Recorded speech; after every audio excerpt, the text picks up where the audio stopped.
एक बार भगवान बुद्ध यात्रा करते हुए एक छोटे से गांव में पहुंचे।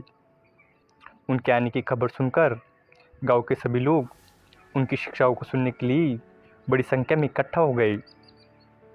लोग बड़े ही ध्यान से उनकी बातों को सुन रहे थे। भगवान बुद्ध ने सहनशीलता और क्षमाशीलता के महत्व को समझाते हुए कहा, क्रोध एक ऐसी अग्नि है जो दूसरों को तो जलाती है लेकिन खुद को भी राख कर देती है। इसलिए क्रोध को त्यागो और जीवन में क्षमा और सहनशीलता को अपनाओ। उनके प्रवचन को सुनने वालों में से एक व्यक्ति ऐसा भी था जो स्वभाव से बहुत गुस्सैल और चिड़चिड़ा था। जब उसने भगवान बुद्ध के ये शब्द सुने तो उसका क्रोध बढ़ गया और वो व्यक्ति क्रोधित होकर खड़ा हुआ और कड़क आवाज में बोला, मैंने आज तक इतना बड़ा पाखंडी भिक्षुक नहीं देखा। तुम अपने स्वार्थ के लिए यह झूठी बातें फैला रहे हो। तुम्हें शर्म नहीं आती?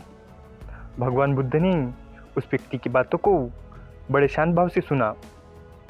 उन्होंने किसी भी प्रकार का रिएक्शन नहीं दिया। उनका चेहरा उतना ही शांत और स्थिर था जितना पहले था। ये देखकर उस व्यक्ति का क्रोध और भी बढ़ गया। उसने गुस्से में आकर भगवान बुद्ध के मुंह पर थूक दिया और गुस्से में वहां से चला गया। इस घटना के बाद भी भगवान बुद्ध की शांति में कोई बदलाव नहीं आया। उन्होंने अपना प्रवचन समाप्त किया और शिष्यों के साथ दूसरे गांव की ओर प्रस्थान किया। घर लौटने के बाद वो क्रोधित व्यक्ति भगवान बुद्ध के बारे में सोचने लगा। उसे एहसास होने लगा कि उसने बुद्ध के साथ कितना बुरा व्यवहार किया है। उसे इस बात का आश्चर्य हो रहा था कि उसके दुर्व्यवहार के बाद भी भगवान बुद्ध ने कोई भी रिएक्शन क्यों नहीं दिया। धीरे धीरे उसका गुस्सा शांत होने लगा और उसे अपनी गलती पर पछतावा होने लगा। और फिर उसने महसूस किया कि भगवान बुद्ध कितने महान और धैर्यवान व्यक्ति है। और यही सोचते सोचते वो सारी रात सो नहीं पाया और खुद को कोसता रहा।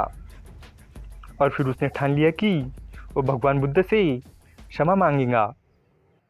और फिर हिम्मत जुटाकर वो व्यक्ति अगली सुबह उस स्थान पर पहुंचा जहां भगवान बुद्ध ने प्रवचन दिया था। लेकिन वहां पहुंचने पर उसे पता चला कि भगवान बुद्ध तो अगले गांव की ओर प्रस्थान कर चुके हैं। उसने गांव के लोगों से उनकी अगली जगह के बारे में पूछा और तुरंत वहां जाने के लिए निकल पड़ा। जब वो दूसरे गांव पहुंचा तो उसने देखा कि भगवान बुद्ध वहां भी लोगों को उपदेश दे रहे थे। वो दौड़कर उनके पास गया और उनके पैरों में गिर पड़ा और रोते हुए बोला, गुरुदेव, मैं वही व्यक्ति हूँ जिसने कल आपके साथ दुर्व्यवहार किया था। मैंने गुस्से में आपको अपशब्द कही थी और आपके ऊपर थूका था। मुझे अपनी गलती का एहसास हो गया है। कृपया मुझे क्षमा कर दीजिए। भगवान बुद्ध ने उसे बड़ी शांति और करुणा से देखा और मुस्कुराते हुए कहा, बंधु, पहले ये बताओ तुम कौन हो? मैं तुम्हें नहीं जानता। तुम मेरे पैरों में गिरकर क्षमा क्यों मांग रहे हो?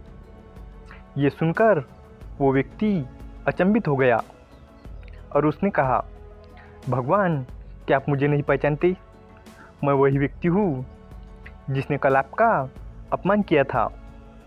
भगवान बुद्ध ने बड़े धैर्य से कहा, जिस कल की तुम बात कर रहे हो वो तो बीत चुका है। मैं उस दिन की सारी बातें वही छोड़कर आगे बढ़ गया हूँ। अब मैं वर्तमान में हूँ। तुम क्यों उस बीते हुए समय में फंसे हुए हो?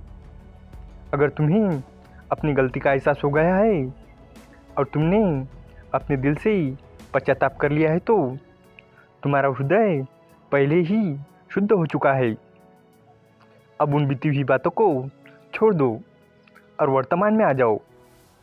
अच्छे कर्म करो और अपना आज सुधारो। क्यों अपने वर्तमान को बीती हुई बातों से खराब कर रहे हो। भगवान बुद्ध की ये बातें सुनकर उस व्यक्ति की आंखों में से आंसू बहने लगे और उस व्यक्ति ने रोते हुए कहा, गुरुदेव, आपने मेरी आंखें खोल दी। अब मैं क्रोध और घृणा को त्याग दूंगा।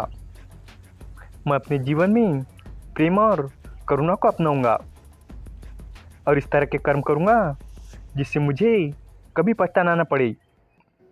इस कहानी से हमें ये सीख मिलती है कि अक्सर हम अपने जीवन में जो गलतियां करते हैं उन्हें याद करके हम अपने मन पर अपराध का बोझ डालते रहते हैं।